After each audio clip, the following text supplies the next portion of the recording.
నమస్తే, welcome to reflection news. నేను శర్మ. ఎన్టీఆర్, నందమూరి తారక రామారావు విశ్వవిఖ్యాత నట సార్వభౌమ ఎన్టీ రామారావు అధికారంలోకి వచ్చిన తర్వాత ₹2 రేషన్ బియ్యం, అదొక రికార్డ్. ఆ తర్వాత ప్రభుత్వ సారాయి దుకాణం, ప్రసాదు అని బోర్డుల మీద ఉంటుండే. ప్రభుత్వ సారాయి దుకాణం, ప్రభుత్వమే ముద్రగొట్టి స్టాంపు కొట్టి ప్యాకెట్లు గ్రామీణ ప్రాంత ప్రజలకు, పట్టణాల్లో ఉన్నటువంటి కార్మికులకు తక్కువ ధరకు, బహుశా నాకు పెద్ద జ్ఞాపకం లేదు కానీ ₹2 ₹5 లోపట్నే ప్యాకెట్లు ఉంటుండే.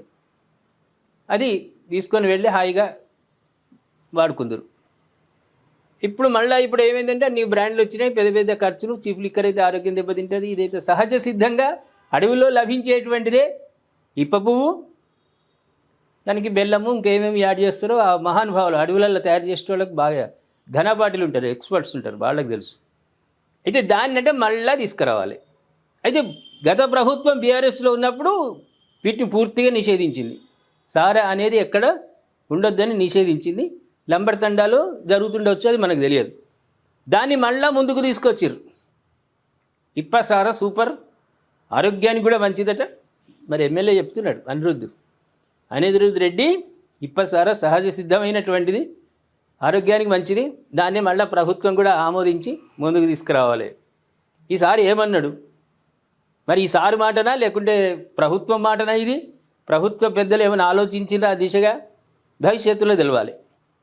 ఇప్ప పువ్వుతో చేసే సారా ఆర్గానిక్ అన్న అనిరుద్ధ్ రెడ్డి, ఇప్ప పువ్వు అడవిలో సహజంగా లభిస్తుందన్న ఎమ్మెల్యే, ఇప్ప సారాతో ప్రపంచ మార్కెట్లో పోటీ పడవచ్చన్న అనిరుద్ధ్ రెడ్డి.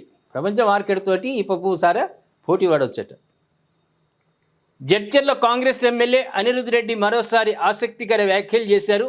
ఇప్ప పువ్వుతో చేసే సారా ఆర్గానిక్ అని, ఇది ఆరోగ్యంపై పెద్దగా ప్రభావం చూపదని అన్నారు. అసెంబ్లీలో దీన్ని ప్రస్తావిస్తే ప్రతిపక్షాలు కూడా స్వాగతిస్తాయని ఆయన అభిప్రాయపడ్డారు. ప్రభుత్వం మాత్రం చివరికి ఏది సరైనదో అదే చేస్తుందని అన్నారు. ఇప్ప పువ్వు అడవిలో సహజంగా లభిస్తుందని ఆయన తెలిపారు. దీంతో మనం ప్రపంచ మార్కెట్లో కూడా పోటీ పడవచ్చన్నారు. మెక్సికోలో టకీలా డ్రింక్, ఫ్రాన్స్ కొనియా డ్రింకును తయారు చేసి ఎగుమతి చేస్తున్నాయని పేర్కొన్నారు. అందుకే తాను ఇప్ప సారాపై పూర్తి నివేదిక సిద్ధం చేసుకున్నానని అన్నారు. అక్కడికి పోయి తాగి వచ్చిండేమో సార్, మెక్సికో అక్కడికి పోయి తాగిండేమో, కిక్ వచ్చిందేమో, ఇక్కడ కూడా పెడదామంటున్నాడు. ఇప్ప సారా వల్ల కలిగే లాభ నష్టాల గురించి అసెంబ్లీలో మాట్లాడతానని తెలిపారు. గతంలో ఇప్ప సారా తాగిన వారు ఎలాంటి ఆరోగ్య సమస్య లేకుండా 110 ఏళ్ళు బతికారని అన్నారు. కానీ ఇప్పుడు మద్యం తాగి 60 ఏళ్ళు కూడా ఆరోగ్యంగా బతకడం లేదన్నారు. ఇప్ప పువ్వు సారాను మార్కెట్ చేస్తే ఆదివాసీలు, ఎస్టీలకు జీవనోపాధి దొరుకుతుందని అన్నారు. దీని ద్వారా రాష్ట్ర ప్రభుత్వానికి కూడా మంచి ఆదాయం వస్తుంది. ఇప్పటికే 300-400 కోట్లు దాటుతున్నాయి. 18 ఇయర్స్ వాళ్ళు, వాళ్ళకి 18 ఇయర్స్ లోపల వాళ్ళకు మంది ఇవ్వమంటున్నారు. వయసులో ముందు చూడండి పొరగాళ్ళు ఉంటారు, అంతా యూత్ పొరలే. అట్లా అలవాటు అయిపోయింది. ఇక జీవన కృత్యం నిత్యం ఉదయం లేవగానే మనం బ్రష్ చేసుకోగానే ఛాయ్ అని ఎట్లా అంటామో మందుకు బానిసలు అయిపోతున్నారు. ఇంకా ఇప్పసార వచ్చిందనుకో, ఒక్క ఇప్పసారా అంటే ఇప్పనే కలుస్తుంది, అంటే ఇప్పదే కలుస్తుందా? ఎన్ని కలుపుతారు దాంట్లో మత్తు వచ్చేటట్టు? అవి ఆరోగ్యానికి దెబ్బతీయ. 115 ఏళ్ళు బతుకుతారు. ఇప్పసార అయిన వాళ్ళు 115 ఏళ్ళు బతికిరట. మరి ఎవరు బతికిర్రు? ఫోటోలు వాళ్ళని దొరుకొని రావాలి. బతికిన వాళ్ళు ఎవరు? ఇప్పసారాతోటి బతికిన వాళ్ళు. ఏదైనా దురలవాటు. అది మద్యం అనేది దురలవాటు. మద్యపానానికి ఎవడైనా బలైతే కుటుంబ జీవనం విచ్ఛిన్నమైపోతుంది. ఇంట్లోకి ఏం కావాలన్నా వీడు చూడడు. పిల్లలకు స్కూల్ ఫీజులు కట్టాలంటే తెలియదు. పోవాలి, షాప్ ఇవ్వకముందే వాని దగ్గర నిలబడాలి. ఓ గుడి దగ్గర నిలబడ్డట్టు కాదు, ఏం కాదు, షాప్ ముందు నిలబడాలి. వాడు షట్టర్ తీసుడుతోటే ఎగబడు, తీసుకోవాలి, తాగాలి. ఎవరు సోగుండదు. ఇక చుట్టాలు ఉండరు, పక్కాలు ఉండరు, పిల్లలు ఉండరు, భార్య ఉండదు, ఏది ఉండదు. ఇక అదే ధ్యాసలో మునిగిపోయేటోళ్ళు ఉన్నారు.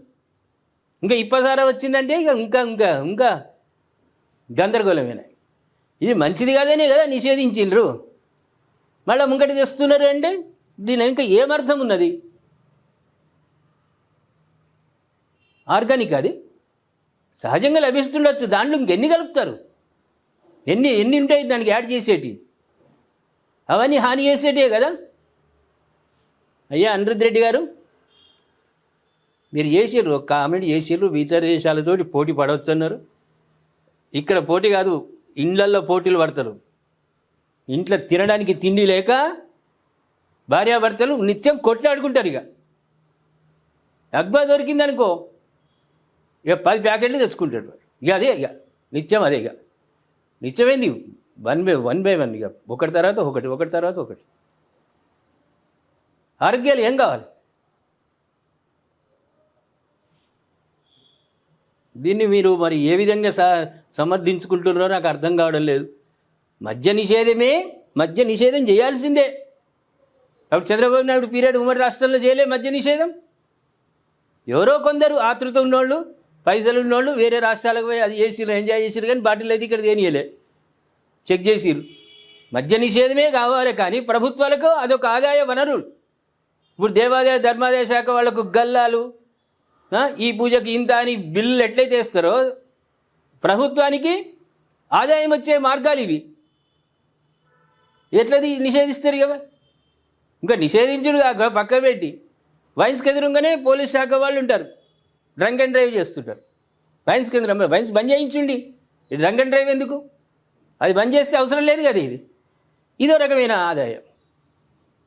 ఆదాయాలు చూసుకుంటున్నారు, కానీ ప్రజలకు నష్టదాయకంగా ఉన్నదాన్ని బంద్ చేద్దాము, ఇక్కడి నుంచి నష్టపోయిన వనరులను వేరే దగ్గర నుంచి ఆదాయ వనరులు తెచ్చుకుందాం అనేది లేదు. ఆ గవర్నమెంట్ అంతే, ఈ గవర్నమెంట్ అంతే, రేపు ఏ గవర్నమెంట్ వచ్చినా దాన్ని మాత్రం నిషేధించారు. ఇంకా ఈ అనిరుద్ధ్ రెడ్డి అటువంటి వాళ్ళు, ప్రపంచ దేశాలు తిరిగి వచ్చిన వాళ్ళు కొత్త టెక్నిక్లతోటి ఇంకా బానిసలుగా చేస్తున్నారు ప్రజలు. ప్రేక్షకులు ఏమంటారు, ఇప్పసారి మళ్ళీ ముందుకు రావాలా? అది ఆర్గానిక్ కాపు, సహజ సిద్ధంగా వచ్చేది ఇప్పబో అయితే దాంట్లో కలిపేటి అన్నీ ఆర్గానిక్లు, అవి ఆగం చేసేటి కావు ప్రజలను. మద్య నిషేధమే మంచిది. కొత్త ఇవన్నీ యాడ్ అవసరం లేదు, ఇవన్నీ రావాల్సిన అవసరం లేదు మనకు యాడ్ చేసుడు. మద్య నిషేధం కావాలి, అది ప్రధాన ధ్యేయం మనకు. దానివల్ల ప్రతి కుటుంబాలు ఆర్థికంగా ఆరోగ్యపరంగా నిలదొక్కుంటారు. అది కాకుండా అంటే ఇంకొక కొత్త ఏది వస్తున్నారు. ప్రేక్షకులారా, మీరు స్పందించండి.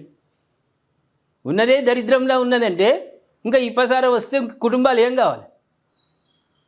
115 ఏళ్ళు బతుకుతారు. ప్లీజ్ కామెంట్ రూపంలో తెలియజేయండి.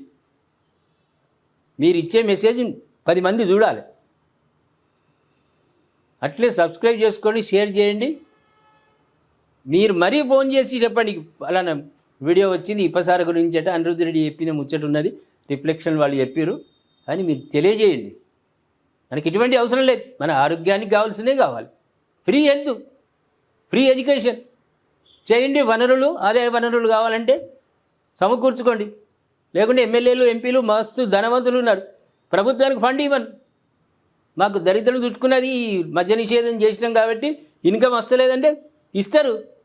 లక్షలాది కోట్ల రూపాయలు సంపాదించుకున్నారు కదా ఒక్కొక్కళ్ళు, ఫండ్ ఇస్తారు గవర్నమెంట్కు. అట్లా సంపాదించుకోండి సార్. కొత్త యాడ్ చేసి మనుషుల జీవితాలతో ఆడకండి ప్లీజ్. ప్రభుత్వమా, మేము ఎన్నుకున్న వాళ్ళం, మేము ఎన్నుకున్నాం మిమ్మల్ని. మాకిందుకే నీళ్లు తెచ్చి మా ఆరోగ్యాన్ని దెబ్బతీసే ప్రయత్నాలు చేస్తూ ఉంటే ఎట్లా? దయచేసి గవర్నమెంట్ కూడా ఆలోచించాలని. ఈ కొత్త ఇప్పసారాలు కాదు, ఉన్న మొత్తం మొత్తం నాశనం చేసేయాలి, వాటిని క్లోజ్ చేసేయాలి. మద్య నిషేధం పాటించాలి. రేవంత్ రెడ్డి గారికి ఆయన కీర్తి ప్రతిష్టలు ప్రపంచవ్యాప్తంగా విరిగిపోతాయి. ఇప్పుడు మద్య నిషేధం చేసిండనుకో రేవంత్ రెడ్డి గారిని ప్రపంచం మొత్తం గుర్తిస్తుంది. ఆ దిశగా ప్రయత్నం చేయాలని మా రిఫ్లెక్షన్ న్యూస్ ప్రేక్షకుల తరఫున ప్రభుత్వాన్ని కోరుతూ మీరు ఇమీడియట్లీ కామెంట్ రూపంలో మాకు తెలియజేయండి.